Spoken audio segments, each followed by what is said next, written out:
2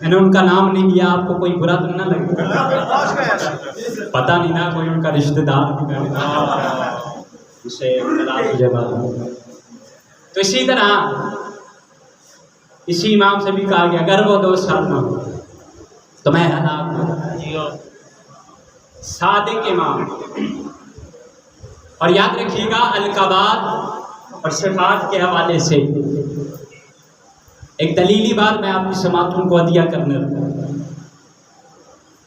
کہ جب تک ویسے تو زمانوں لوگوں نے بہت سے القابات چرائے، پرانے والوں نے چرائے، لیکن یہ یاد رکھیے گا القابات کے حوالے سے جب تک وہ صفت وہ کمال اس بندے کے اندر نہ پایا جائے بے شمار القابات تھے۔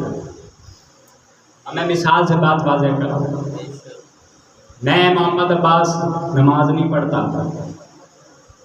لیکن میں نے اپنا نام نمازی رکھ لیا، کیا میرا یہ نام رکھنے سے کیا میں نمازی ہو جاؤں گا؟ بولے بھائی۔ اچھا کوئی شخص ہے یہ بھی ماہ مبارک رمضان گزرا ہے، سارے روزے چھوڑ دو، ایک بھی روزہ نہیں رکھا، اور اپنے آپ کو کہتے ہیں کہ روزہ دار کو ہو مجھے، کیا وہ روزہ دار ہوتے ہیں؟ اچھا ایک صاحب بزدل ہیں مگر کہتے ہیں کہ مجھے بہادر کہو، کیا ان کو بہادر کہنے سے وہ بہادر ہو جائیں گے؟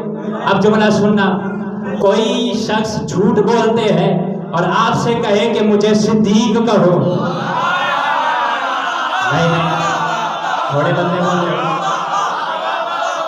کچھ لوگوں کے ہاتھ نیچے رہ گئے تو ان کے لیے جملہ کہنے لگا ہوں، کوئی صاحب بھکاری ہو اور آپ سے کہے مجھے غنی کہو،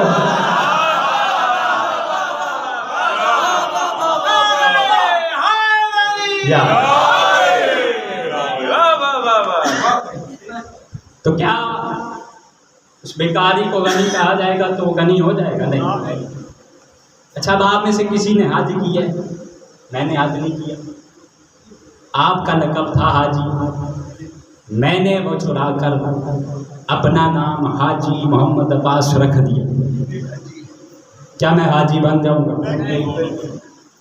یعنی اس کا مطلب ہے نمازی کا لقب چرانے سے کوئی بے نمازی نمازی نہیں بن جاتا، سچے کا لقب چرانے سے کوئی جھوٹا سچا نہیں بن جاتا، حاجی کا لقب چرانے سے بے حج کیا ہوا نہیں بن جاتا، تو اسی طرح کرار کا لقب چرانے سے کوئی فرار کرار نہیں بن جاتا۔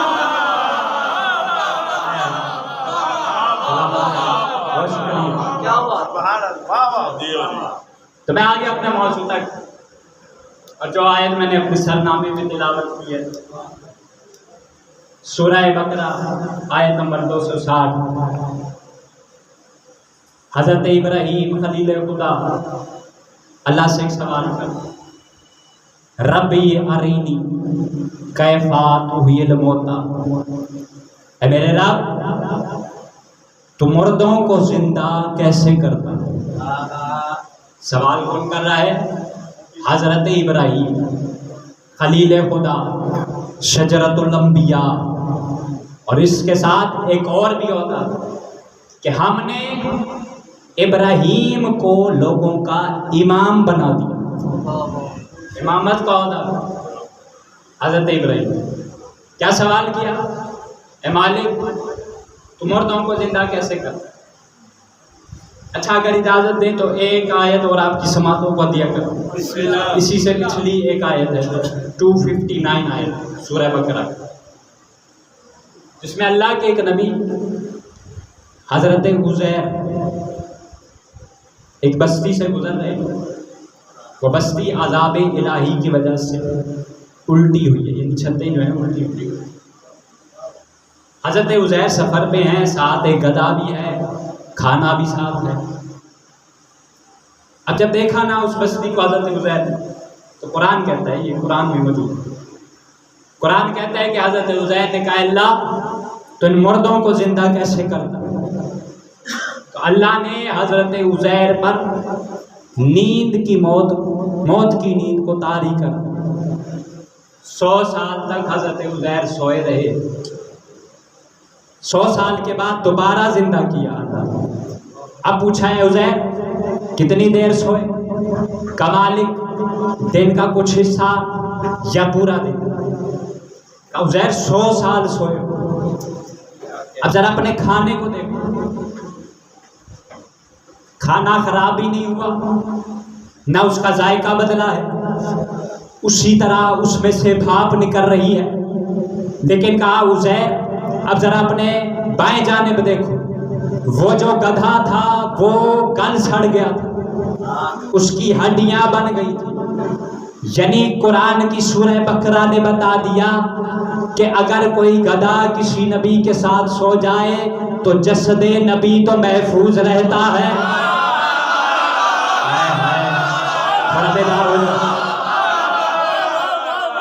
جسد نبی تو محفوظ رہتا ہے، مگر جانور کی گارنٹی اللہ نے نہیں دی ہے۔ کہا عزیر دیکھو ہم اسے زندہ کیسے کرتے ہیں، اس کی ہڈیاں کیسے ملاتے ہیں، اس پہ گوشت کیسے چڑھاتے ہیں۔ اب عزیر دیکھ رہے ہیں گدھے کی ہڈیاں ملنا شروع ہوئی، اس پہ گوشت چڑھنا شروع ہوا، اس پہ کھال چڑھنی شروع ہوئی۔ اب گدھا 100 سال کے بعد دوبارہ گدھا بن گیا۔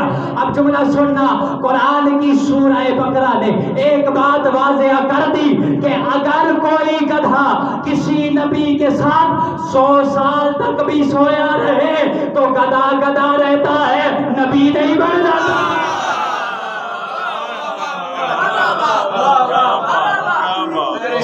گدھا گدھا رہتا ہے، نبی نہیں بن جاتا۔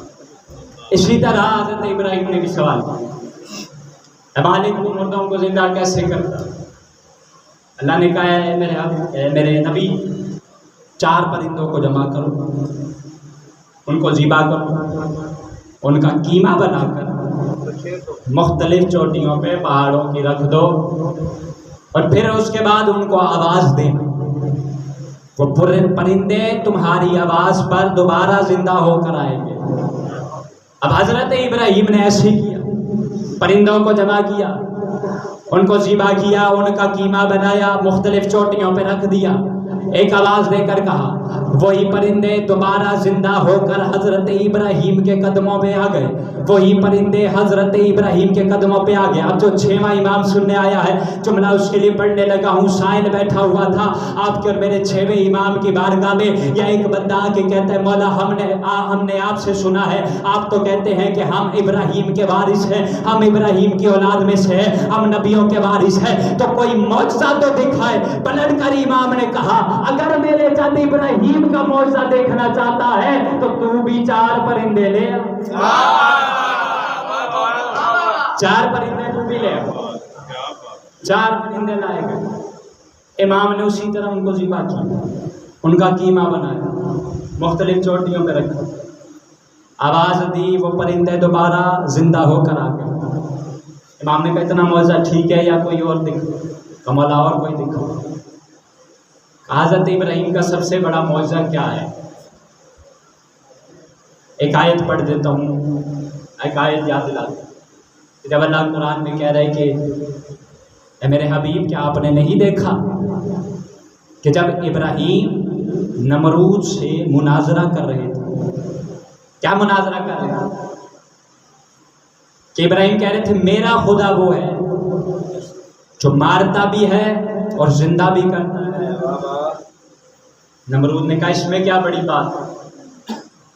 جلاد کو بلایا کہ وہ لسٹ لے کر آؤ جن کو پھانسی دینی ہے اور جنہیں آزاد کرنا ہے، وہ لسٹ لے۔ کہا یہ دیکھو جنہیں آزاد کرنا ہے میں انہیں پھانسی دے رہا ہوں، جنہیں پھانسی دینی ہے انہیں آزاد کر رہا ہوں، مارتا اور زندہ کرتا تو میں۔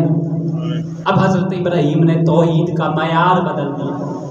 حضرت ابراہیم نے کہا میرا خدا وہ ہے جو سورج کو مشرق سے نکالتا ہے مغرب میں غروب کرتا ہے۔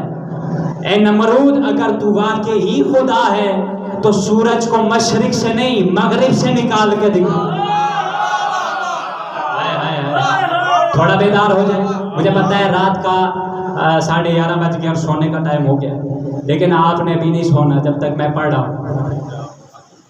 کیا کہا تو سورج کو مشرق سے نہیں مغرب سے نکال. قرآن کہتا ہے مبعوث ہو گیا پھر نمرود. جواب نہیں تھا اس کا. حضرت ابراہیم باہر آیا. ایک 70-80 سال کا بزرگ حضرت ابراہیم کے پیچھے پیچھے آیا. اس نے کہا واہ اے نبی اللہ کیا دلیل دی ہے آپ نے. لیکن ایک بات ہے اگر وہ سورج مغرب سے نکال دیتے کیا آپ اسے خدا مان لیتے.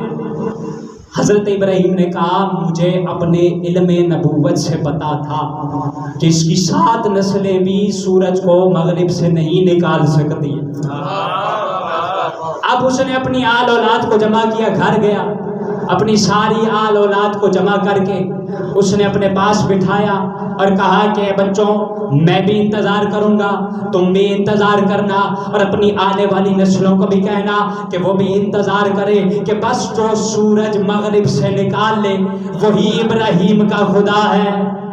سورج مغرب سے نکال لے وہی ابراہیم کا خدا. اب میں ذرا تھوڑا کم پڑھا لکھا ہوں, طالب علم, مجھے بتائیے کہ کس ہستی نے سورج مغرب سے نکالا. کوئی ہستی ہے نا, مولا علی. مولا علی نے سورج مغرب سے نکالا. کیا خدا مان لے؟ نہیں. مولا نے سورج مغرب سے نکال کے سجدہ کر کے بتایا کہ میں خدا نہیں ہوں بلکہ جس سے میں سجدہ کرتا ہوں وہ میرا خدا ہے. تو بس عزیزان محترم, میں سورج کے سامنے گیا, چھت پہ جا کے میں نے ہاتھ باندھ کے کہا اے سورج تجھے چلاتا اللہ ہے, تیرے نظام چلاتا اللہ ہے, تجھے مشرق سے نکالتا اللہ ہے, مغرب میں غروب اللہ کرتا ہے. یہ علی کے اشارے سے کیوں نکلا تو عجب نہیں کہ آواز آئے کہ اگر کسی بندے کا ہاتھ اشارہ کرتا تو میں نہ نکلتا. میری مجبوری ہے کہ اشارہ جو اللہ کے ہاتھوں نے کیا.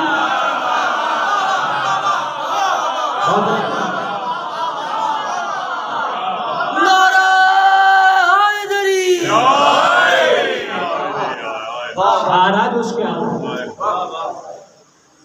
تب سائل امام کے پاس بیٹھا, مولا کوئی اور معجزہ دکھا. مولا آپ کے جد ابراہیم کا معجزہ یہ تھا کہ انہوں نے اب اس نے کہا کہ مولا اگر آپ بارش میں حضرت ابراہیم کے آپ کہتے ہیں میں بارش ہوں حضرت ابراہیم کا, تو یہ سورج مغرب سے نکال کے دکھا. امام نے کہا میں سورج مغرب سے نہیں نکالتا اگر تو کہے کہ میں اس سورج کو ہی غائب کر دوں, میں سورج کو ہی غائب کر دوں. بس عزیزان محترم, علامہ ہاشم بہرانی مدینۃ المعاجز اپنی کتاب میں یہ جملہ لکھتے ہیں کہ حضرت امام جعفر صادق نے اپنا ہاتھ بڑھایا, امام نے اپنا ہاتھ بڑھا کے سورج کی طرف کیا. ایک مرتبہ امام نے سورج کو ایسے کھینچا, جیسے کتاب میں جملے ہیں وہی پڑھ رہا ہوں, امام نے ایسے سورج کو کھینچا جیسے کوئی بندہ کسی جانور کو کھینچتا ہے. امام نے سورج کو کھینچا اور راوی کہتا ہے میں نے دیکھا پورے مدینے میں اندھیرا چھا گیا, پورا مدینے میں اندھیرا چھا گیا. میرا بدن کانپنے لگا, میں بے چین ہو گیا. جو لگ رہا تھا کہ جیسے ابھی قیامت آ جائے گی. میں مولا کے قدموں پہ گرا اور قدموں پہ گر کے کہا مولا سورج کو واپس پلٹا دیجیے. تو بس اتنا کہنا تھا. پلٹ کر امام نے کہا اب مانا نا کہ ہم ہی ابراہیم کے وارث.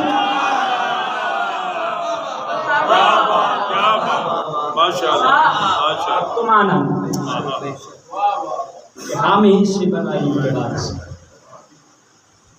حضرات ایک دن امام بیٹھے ہوئے تھے اور امام کے پاس ایک شخص آ گیا. بس میں ختم کر رہا. امام انگور تناول کر رہے تھے. مولا کے قریب وہ شخص آیا تو مولا نے کہا کہ یہ انگور تناول کر دو. اس نے کہا مولا میرا دل نہیں چاہ رہا, میں ایک ایسا منظر دیکھ کر آیا ہوں کہ میرا دل درد سے تڑپ رہا ہے. مولا نے کہا میں تمہیں امام ہو کے حکم دیتا ہوں کہ کھاؤ. اس نے 2 دانے کھائے انگور کی. ہم نے کہا تم نے ایسا کیا دیکھا؟ کہا مولا میں نے دیکھا کہ منصور دوانکی خدا لعنت کرے اس ملعون کے سپاہی ایک مستور کو تازیانے مارتے ہوئے لے کے جا رہے ہیں. اللہ اکبر. مولا میرا دل درد سے پھٹ رہا ہے. مولا نے کہا اس کا جرم کیا ہے تمہیں پتہ ہے؟ کہ مولا اس کا ایک ہی جرم ہے، وہ چل رہی تھی، اسے ٹھوکر لگی، وہ زمین پہ گری، اس کے منہ سے ایک جملہ نکلا. مولا وہی جملہ اس کا جرم ہے. کہ وہ جملہ کیا تھا؟ رضدارو جو رونے کے لیے آئے ہیں آج شب شہادت امام جعفر صادق، ان کے لیے جملہ پڑھنے لگا ہوں. کہ مولا اس کا جرم یہی ہے کہ جب وہ عورت زمین پہ گری اس کے منہ سے جملہ نکلا، خدا فاطمہ الزہرا کے قاتلوں پہ لعنت کرے. اللہ اکبر. عزادارو اتنا سننا تھا، امام کے سر سے امامہ اتر گیا، مولا کی آنکھوں سے آنسو جاری ہو گئے، ریشے مبارک آنسوؤں سے تر ہو گئی اور کہا جا چلا جا، میں سجدے میں سر رکھ رہا ہوں اور جب تک وہ مستور آزاد نہ ہو جائے میں جعفر صادق سجدے سے سر نہیں اٹھاؤں. آپ کی آوازیں بلند ہو گئی، گریہ بلند ہو گیا. عزادارو ایسی عزاداری کی تہذیب اسی امام نے سکھائی ہے. عزادارو امام کے گھر میں جب مجلس ہوتی تھی نا تو ایک ذاکر بلایا جاتا تھا. عزادارو کیا مقام ہے اس ذاکر کا؟ ذاکر منبر پر ہوتا تھا، امام فرش عزا پر بیٹھتے تھے، ذاکر مولا حسین کا مرثیہ پڑھتا تھا. اتنے میں صحابہ بھی بیٹھے ہوئے ہوتے تھے، رو رہے ہوتے تھے، یا امام کی نظر جابر پہ پڑتی. عزادارو امام جابر کو دیکھ کر کہتے اے جابر کیا تجھے میرے جد مظلوم کی مظلومیت پہ رونا نہیں آتا؟ ہاں عزادارو امام صادق رونے کی تہذیب سکھا رہے ہیں اور بتا رہے ہیں میرے جد حسین کو کیسے رونا ہے. کہا جابر کیا تجھے میرے جد حسین پہ رونا نہیں آتا؟ ایک مرتبہ جابر نے اپنا رومال آگے کیا، کہا مولا یہ دیکھے میرا رومال آنسوؤں سے تر ہے. کہا جابر ایسے نہ رو، ایسے رو جیسے ایک صحیفہ جوان کے لاشے پہ روتی ہے، جیسے میری دادی زہرا حسین کو روتی ہے. اجرک من اللہ. جیسے میری دادی زہرا میرے حسین کو روتی ہے. زرارو سیدہ کا تذکرہ آ گیا تو ایک جملہ اور سنو. آج دو اماموں کو پرسہ دینا ہے نا، ویسے تو پورے خاندان اہل بیت کو پرسہ دینا ہے، دو اماموں کو خصوصی طور پہ پرسہ دینا ہے. ایک میرا وقت کا امام جو آپ کے کسی بھی مومن کے دائیں بائیں آ کے بیٹھا ہوا ہوگا، اور ایک میرا بغداد کا قیدی امام، 14 سال کا قیدی امام. اجرکم من اللہ. عزادارو جب امام جعفر صادق کو زہر ملی نا، امام موسیٰ کاظم اپنے بابا کا سر اپنے زانوں پہ لے کے بیٹھے ہوئے. عزادارو 7واں امام 6ویں امام کا سر اپنے زانوں پہ لے کے بیٹھے. یا عزادارو اتنے میں امام کاظم کی آنکھوں سے آنسو نکلنا شروع ہوئے. امام کے جب گرم گرم آنسو امام صادق کے چہرے پہ پڑے، امام صادق کی آنکھیں کھل گئی، رو کر کہا میرے لال نہ رو، ابھی آپ کے بابا زندہ ہے. ایک جملہ تڑپ کر امام کاظم نے کہا بابا بے شک آپ کی مصیبت بڑی ہے مگر مجھے اپنی دادی زہرا کے مصائب یاد آ اجرکم من اللہ. مجھے اپنی دادی کے مصائب یاد آ گئے. عزادارو شیخ صدوق لکھتے ہیں کہ یہی امام تھے، اور امام سے جب پوچھا گیا کہ آپ کی جدہ مظلومہ کتنی مظلوم ہے تو امام نے رو کر کہا کہ جب محشر کا میدان ہوگا اور اہل محشر سے ایک آواز دی جائے گی یا اہل المحشر حضور ابصارکم، اپنی آنکھوں کو جھکا لو، اور نبی کی بیٹی آ رہی ہے، سب نظریں جھکا لیں گے، رسول نظریں نہیں جھکائیں گے. رسول سے کہا جائے گا یا رسول اللہ آپ بھی اپنے نظروں کو جھکا لیں، اس لیے کہ آج فاطمہ جس حال میں آ رہی ہے نا، اجرکم من اللہ. عزادارو شرم نہ کرنا رونے میں، آج فاطمہ جس حال میں آ رہی ہے آپ بھی برداشت نہ کر سکیں گے. اور کس حال میں آ رہی ہے، اور فاطمہ کی کلائیاں زخمی ہے، فاطمہ کا گلا زخمی ہے، اور رسول پوچھیں گے اے میری زہرا یہ کیا حال بن گیا؟ اس وقت آواز دے کر کہے گی بارے الہ، جب میرے حسین پہ ضربے چل رہے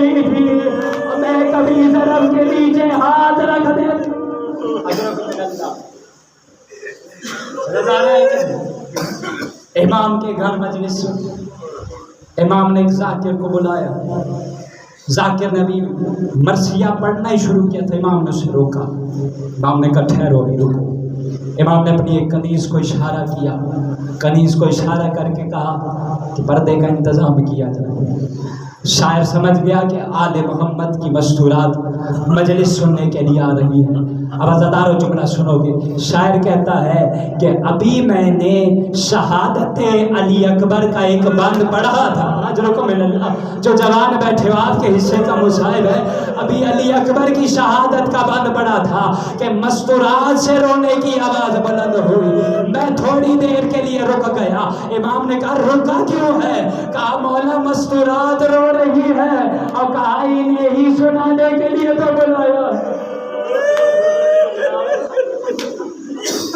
نہیں سنانے کے لیے تو بلایا ہے۔ عزادارو آپ جانتے ہیں میں نے شہزادے کا ذکر کیوں کیا ہے؟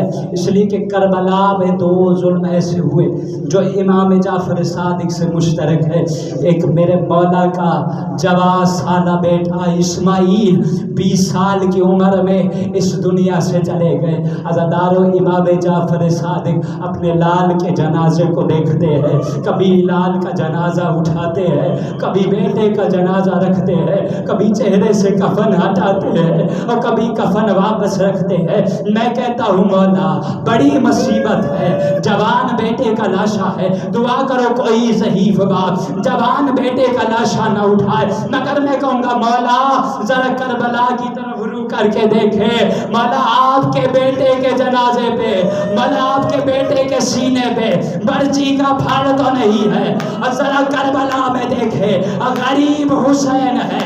علی اکبر نے کہا بابا میرے سینے سے برچی کا پھاڑ نکالو۔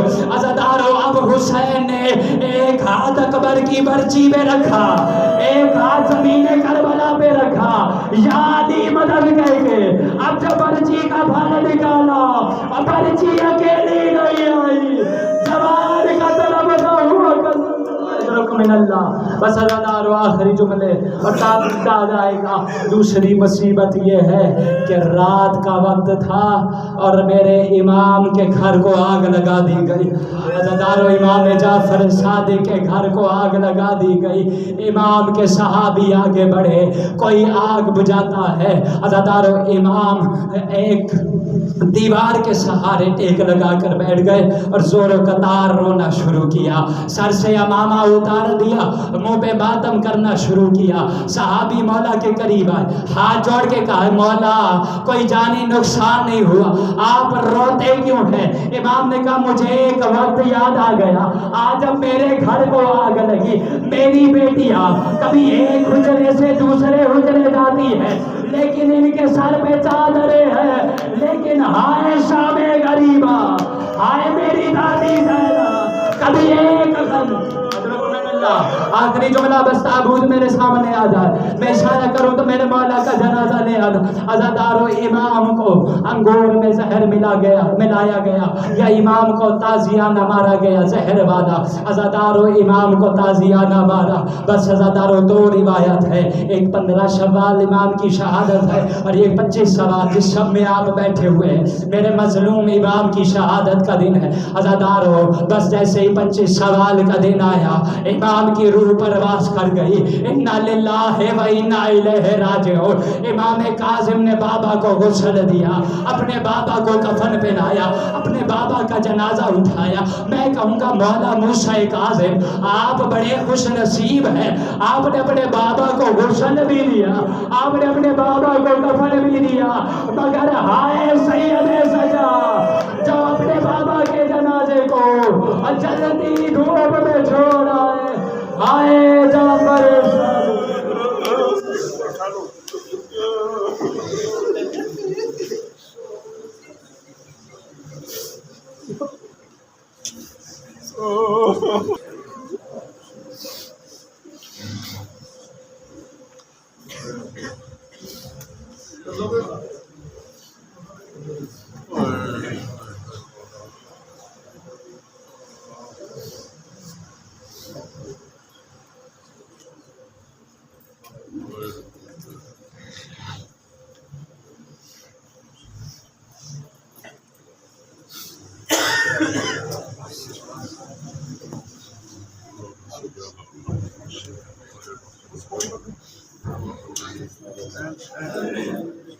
Ayo.